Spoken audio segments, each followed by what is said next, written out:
Welcome to Crazy D's A to Z.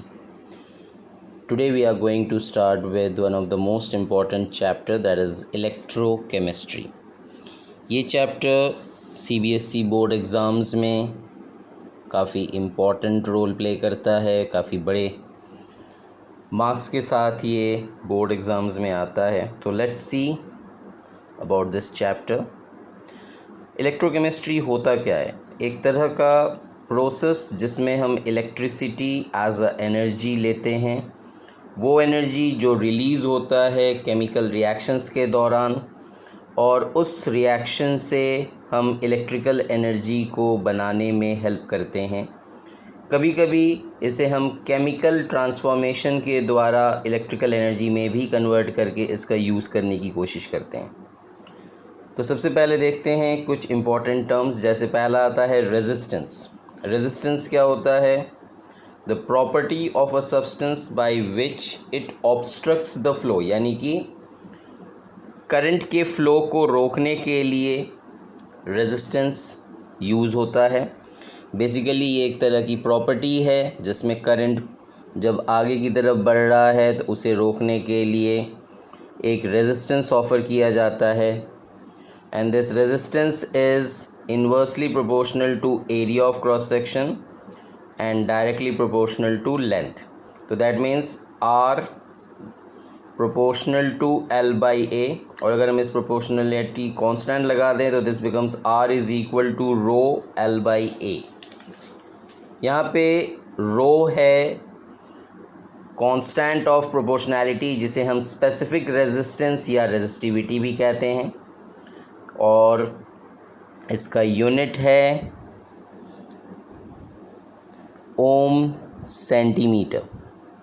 Okay, तो resistivity जो है इसे अगर हमें डिफ़ाइन करना हो तो this is the resistance offered by the conductor of 1 centimeter length with area of cross section equal to 1 centimeter square. Now let's see the conductance. Conductance क्या है? Just reciprocal of resistance. और इसके लिए हम सीधे सीधे ये बोल सकते हैं the ease with which the electric current flows. यानी कि रेजिस्टेंस में क्या था, हमें वहाँ पे करंट को रोकना हो रहा था, यहाँ पे करंट ईजीली फ्लो हो जाएगा. Okay, and its unit is siemens, या फिर हम इसे कह सकते हैं मो, यानी पर ओम. Okay, now let's see the another term, that is conductivity. It is the reciprocal of resistivity. Resistivity का just reciprocal होता है. That means kappa is equal to 1 by rho. हम इसे kappa से डिनोट करते हैं, and this is equal to 1 upon R into L by A. या फिर हम इसे ले सकते हैं equal to G into L by A, और इसका यूनिट है पर सीमेंस. ओके, या फिर पर ओम पर सेंटीमीटर. कंडक्टिविटी को अगर हमें डिफ़ाइन करना हो, this is defined as the conductance of a solution of 1 centimeter length with area of cross section equal to 1 centimeter square. Now, what are the factors affecting the metallic conductance? जब हम metallic conductance को check कर रहे होते हैं तो उसके लिए कुछ फैक्टर्स आ जाते हैं. उनमें से सबसे पहला फैक्टर है the nature and the structure of metal. दूसरा है the number of valence electrons पर atom.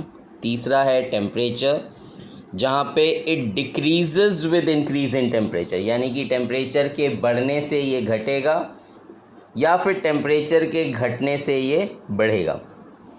Next is the factors affecting electrolytic conductance, और ये डिपेंड करता है नेचर ऑफ इलेक्ट्रोलाइट.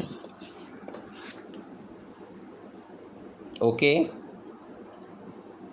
तो सबसे इम्पॉर्टेंट चीज़ यहाँ पे जो आ जाता है that is the solvation of ions. जो दूसरा पॉइंट है इसका वो है सॉल्वेशन ऑफ आयंस. जितना ज़्यादा मैग्नीट्यूड होगा सॉल्यूट सॉल्वेंट के बीच में इंटरेक्शन का, उतना ही ज़्यादा एक्सटेंट ऑफ सॉल्वेशन हाई होगा और उतना ही कम कंडक्टेंस होगा. तीसरा चीज़ है nature of solvent and it's viscosity.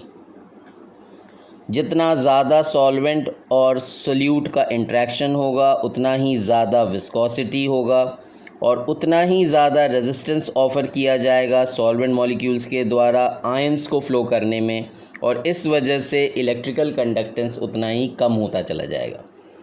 Fourth point है टेम्परेचर। यहाँ पे टेम्परेचर जो है इलेक्ट्रोलिटिक सॉल्यूशन के बढ़ने से सॉल्यूट सॉल्वेंट या सॉल्वेंट सॉल्वेंट के इंटरेक्शन के घटने से इंक्रीज़ कर जाता है। That means electrolytic conductance high हो जाता है जब टेम्परेचर भी हाई हो रहा है। That means it is directly proportional. Okay, now let's see the difference between metallic and electrolytic conductance, क्योंकि ये बोर्ड एग्ज़ाम्स में कई बार क्वेश्चन पूछा जा चुका है, तो सीधा सीधा एक जगह पे ही मैंने इनके बीच का डिफरेंस रख दिया है so that it becomes easy for you. Okay, तो पहला डिफरेंस क्या है? मूवमेंट ऑफ इलेक्ट्रॉन के बेसिस पे हम डिफरेंस कर देते हैं, that is responsible for conduction, जबकि इलेक्ट्रोलिटिक कंडक्टेंस में movement of ion is responsible for conduction. Okay, does not involve transfer of matter, matter moves in the form of ions।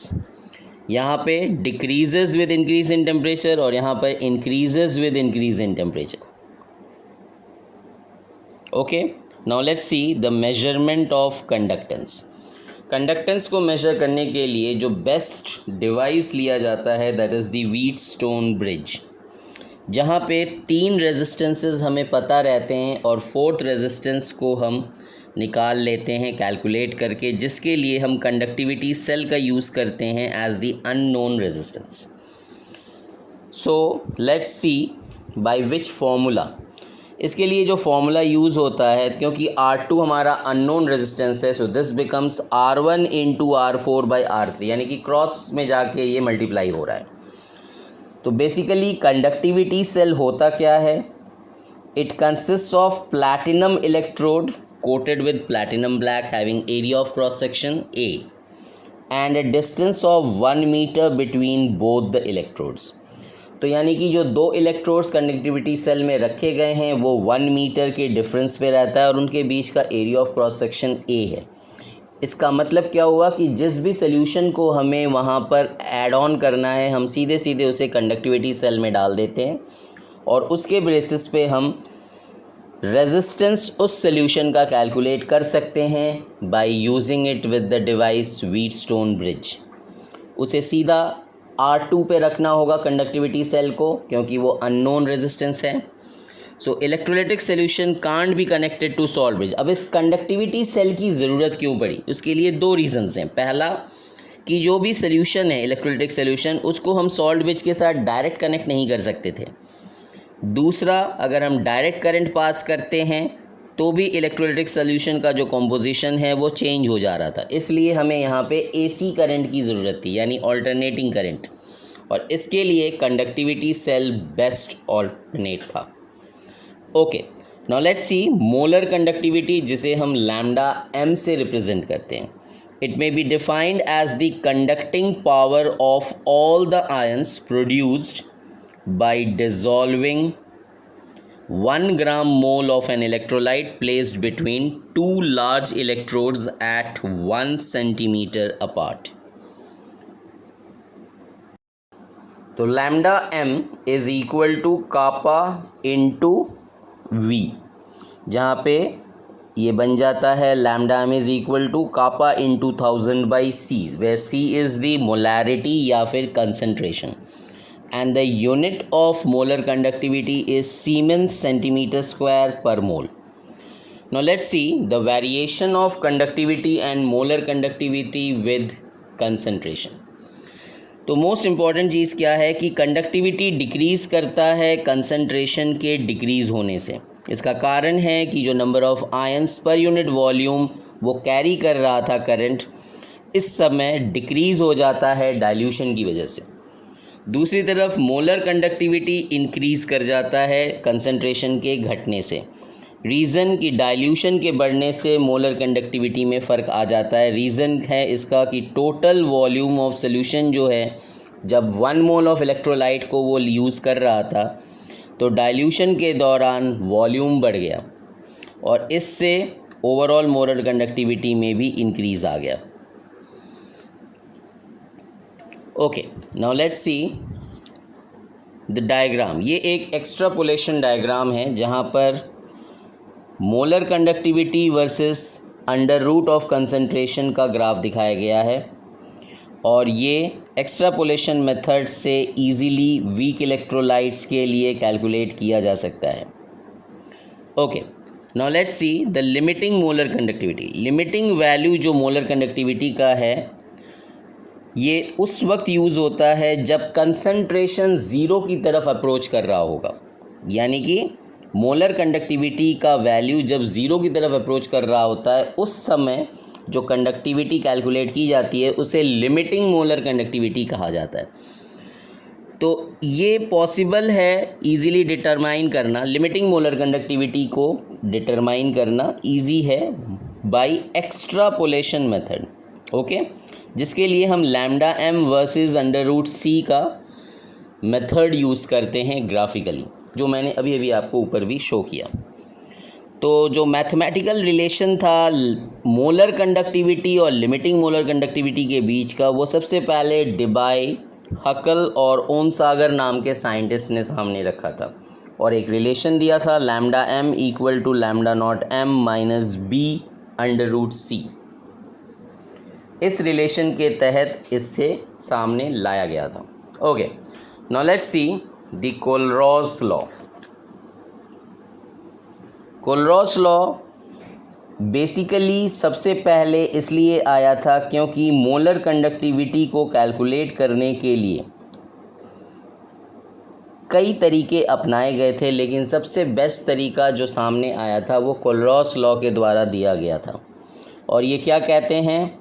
It states that the limiting molar conductivity of an electrolyte can be represented as the sum of the individual contributions of the anion and cation। यानी कि अगर molar conductivity, limiting molar conductivity किसी electrolyte का calculate करना है तो सीधे सीधे हम उसके कैटायन और एनायन के इंडिविजुअल लिमिटिंग मोलर कंडक्टिविटी को ऐड करके भी निकाल सकते हैं। Okay, now let's see the electrochemical cell. Electrochemical cell को कई नामों से जाना जाता है, जैसे गैल्वेनिक सेल हो गया, डैनियल सेल हो गया। ये सभी नाम इलेक्ट्रोकेमिकल सेल के लिए ही यूज़ होते हैं, जिसमें हम दो अलग अलग बीकर्स का यूज़ करते हैं और उनमें अलग अलग इलेक्ट्रोलाइट्स का यूज़ करते हैं। See this is the diagram. यहाँ पे हमने जिंक सल्फेट लिया हुआ है, यहाँ पे कॉपर सल्फेट लिया हुआ है, दोनों ही 1 मोलर ईच हैं। जिस तरफ जिंक सल्फेट है उधर जिंक इलेक्ट्रोड लिया गया है और जिस तरफ कॉपर सल्फेट है उस तरफ कॉपर इलेक्ट्रोड लिया गया है। बीच में एक सॉल्ट ब्रिज है। सॉल्ट ब्रिज का मेन जो फंक्शन है पहले हम वो देख लेते हैं। एक तो ये है कि ये सॉल्ट ब्रिज जो है बना हुआ होता है KCl, KNO3, ammonium chloride, gelatin, अगर अगर जेली से। तो ये एक इम्पॉर्टेंट क्वेश्चन जो अक्सर पूछा जाता है। ओके, और इसका जो मेन फंक्शन है वो है कि सॉल्ट ब्रिज एक तो इलेक्ट्रोलाइट्स को आपस में मिक्स होने नहीं देता। दूसरा जो इसका इम्पॉर्टेंट फंक्शन है वो है कि ये ईज़िली एनोडिक और कैथोडिक चैम्बर को सेपरेट किए रहता है और ओवरऑल सेल रिएक्शन को कंप्लीट करने के लिए ये एक बहुत अच्छा चैनल है। ठीक है, तो ये इसका एक बेसिक फंक्शंस है सॉल्ट ब्रिज का।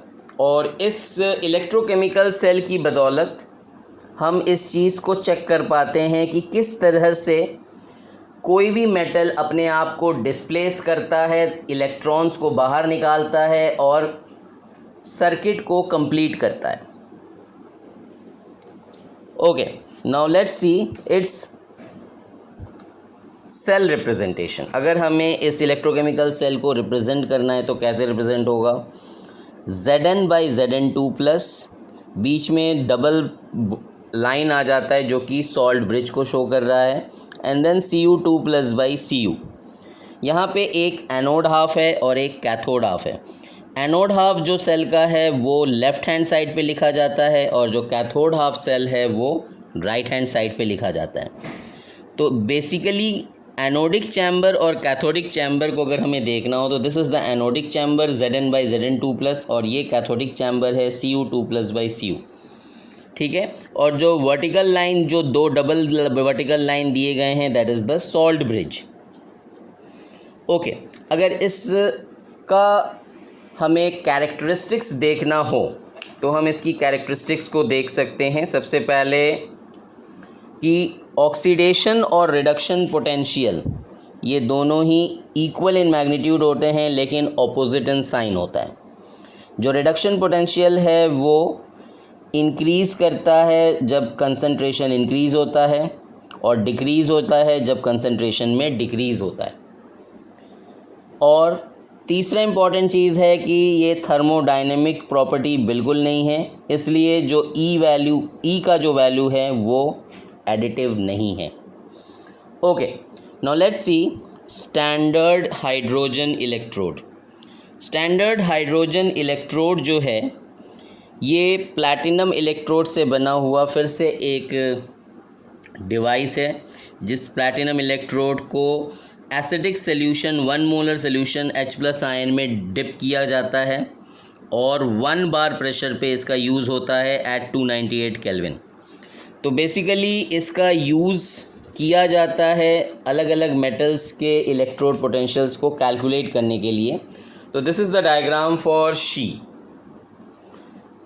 तो यहाँ पे ये प्लैटिनम वायर है जिसे 1 molar H+ ion acidic solution में डिप किया गया है और हाइड्रोजन गैस यहाँ से पास किया जाता है जो कि बबल्स के फॉर्म में बाहर रिलीज़ हो रहा होता है। अब इसके इलेक्ट्रोड पोटेंशियल्स को जब आप चेक करोगे तो इसका इलेक्ट्रोड पोटेंशियल 0 है। दैट मीन्स इस शी का यूज़ हम इजीली कर सकते हैं मेटल्स के इलेक्ट्रोड पोटेंशियल्स को कैलकुलेट करने के लिए। तो जब आप इलेक्ट्रोड पोटेंशियल्स देखते हो अलग अलग मेटल्स के तो कुछ पॉजिटिव वैल्यूज़ में हैं और कुछ नेगेटिव वैल्यूज़ में। पॉजिटिव वैल्यूज़ का मतलब क्या है कि जो इलेक्ट्रोड पोटेंशियल पॉजिटिव वैल्यू के साथ इंडिकेट कर रहा है, जैसे एग्जांपल में कॉपर का है, तो that means Cu2+ metal ion जो है वो इजीली रिड्यूस हो जा रहा है H+ आयंस के द्वारा। इसका मतलब ये भी है कि हाइड्रोजन जो है वो कॉपर मेटल को इजीली रिड्यूस कर सकता है, या फिर दूसरे वर्ड में अगर हम बोलें तो हम ये कह सकते हैं कि जो हाइड्रोजन है वो कॉपर मेटल को ऑक्सीडाइज़ नहीं कर सकता। सिमिलरली नेगेटिव वैल्यू की अगर हम बात करें तो जो negative electrode potential metal ion का है वो ये इंडिकेट करता है, जैसे यहाँ पे जिंक का एग्जांपल लिया है मैंने, कि जो जिंक आयन है वो हाइड्रोजन आयन को इजीली रिड्यूस कर ले रहा है। यानी दूसरे शब्दों में अगर मैं बोलूँ तो जिंक मेटल जो है वो हाइड्रोजन को रिड्यूस कर सकता है, या फिर हम ये कह सकते हैं कि हाइड्रोजन जो है जिंक मेटल को ऑक्सीडाइज कर सकता है। Now let's see the cell potential या फिर ईएमएफ ऑफ द सेल। अगर हमें ये कैलकुलेट करना है, हाउ वी कैन कैलकुलेट, एक सिंपल फॉर्मूला है, E cell is equal to reduction of electrode minus oxidation of electrode, यानी E cathode minus E anode.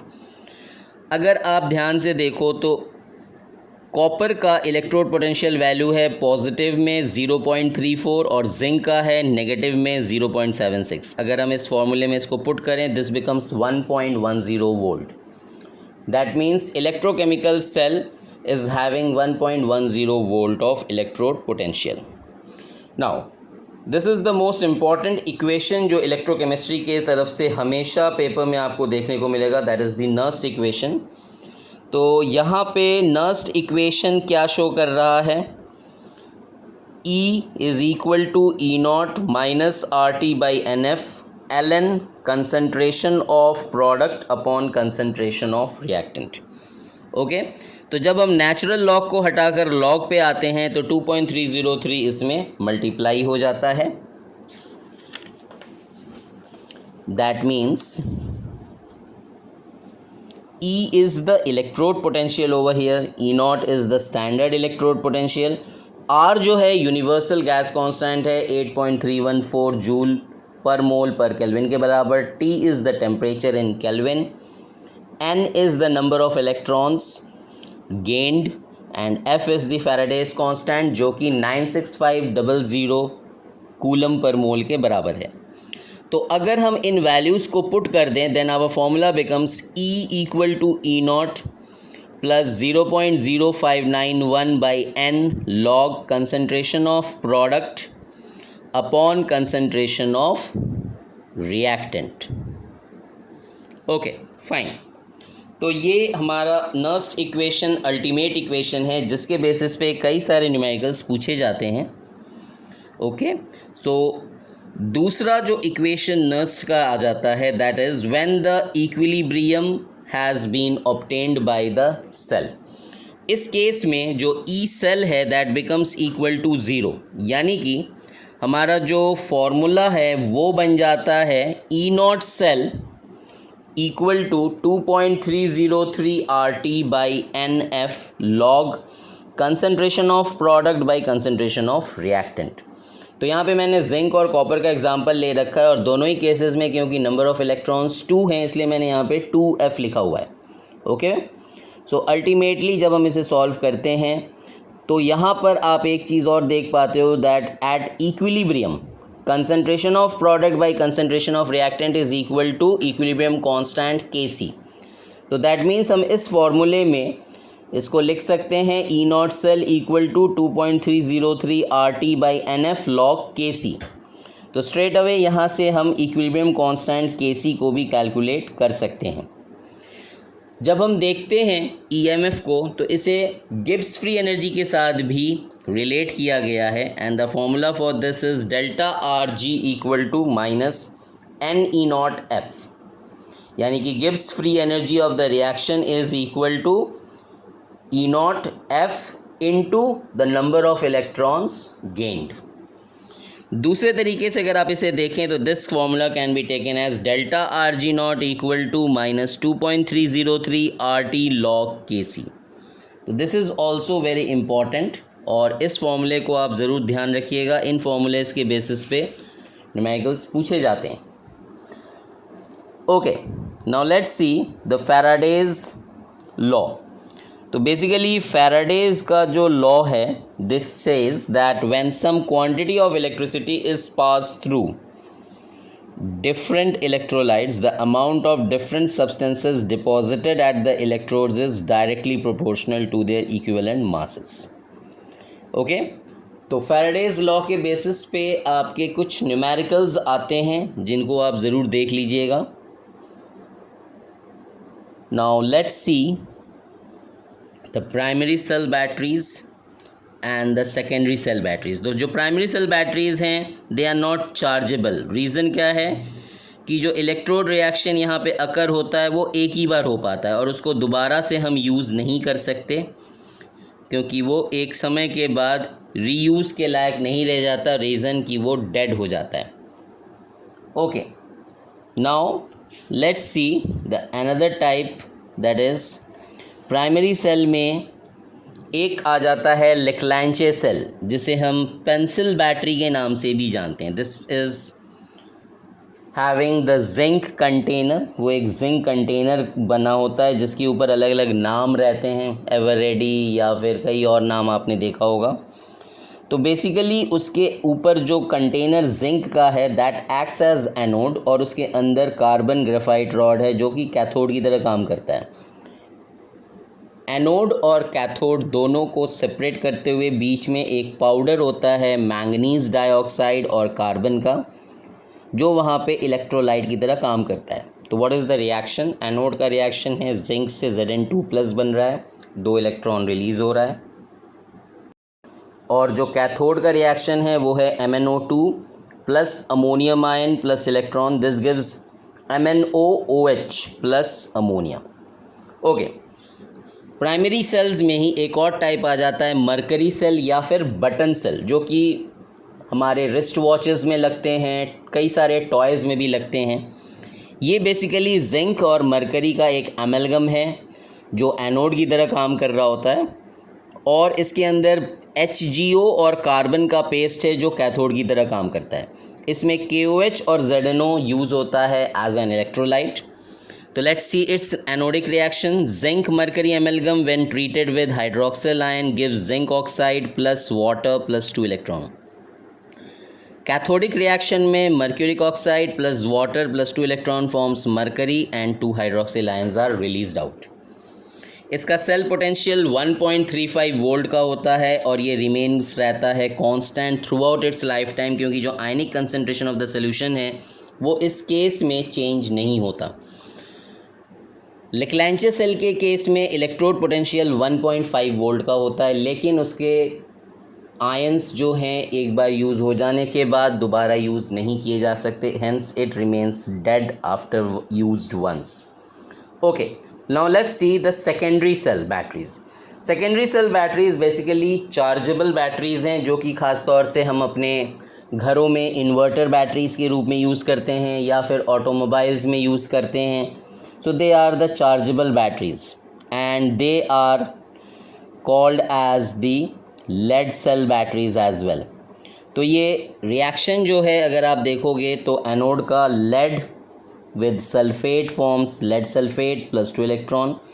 Cathode पे lead oxide treated with sulfate ions in presence of 4H plus acidic medium and 2 electrons forms lead sulfate and water. Now कभी कभी question fuel cells से भी पूछा जाता है. Fuel cells के ख़ास तौर से एनोडिक और कैथोडिक रिएक्शन ज़्यादातर पूछे जाते हैं बोर्ड में. तो ये जो सेल होता है ये इलेक्ट्रिकल एनर्जी को डायरेक्टली प्रोड्यूस करता है कंबशन से, ख़ास तौर से हाइड्रोजन, कार्बन मोनोऑक्साइड या फिर मीथेन के कंबशन से.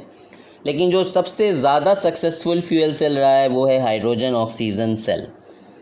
तो इसके एनोडिक और कैथोडिक रिएक्शंस को आप ज़रूर देख लीजिएगा, that is very important.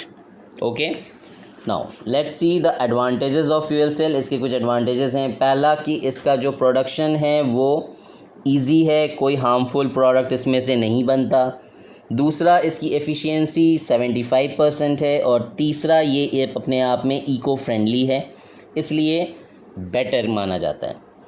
Now the last topic of this chapter is the corrosion, जिसमें आयरन की रस्टिंग के ऊपर अक्सर क्वेश्चन पूछा जाता है. So remember that the iron rust is the ferric oxide, hydrated ferric oxide Fe2O3.XH2O.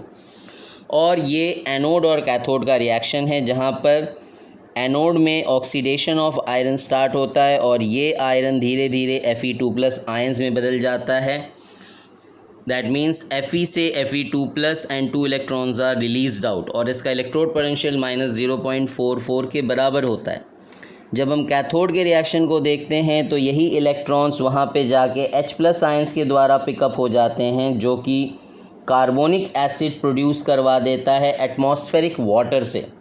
तो that means H2CO3 breaks down into 2H+ and carbonate ions, और फिर यही H+ आयंस फर्दर एटमॉस्फेयर के ऑक्सीजन के साथ रिएक्ट करता है, इलेक्ट्रॉन्स को लेता हुआ और वाटर बना देता है.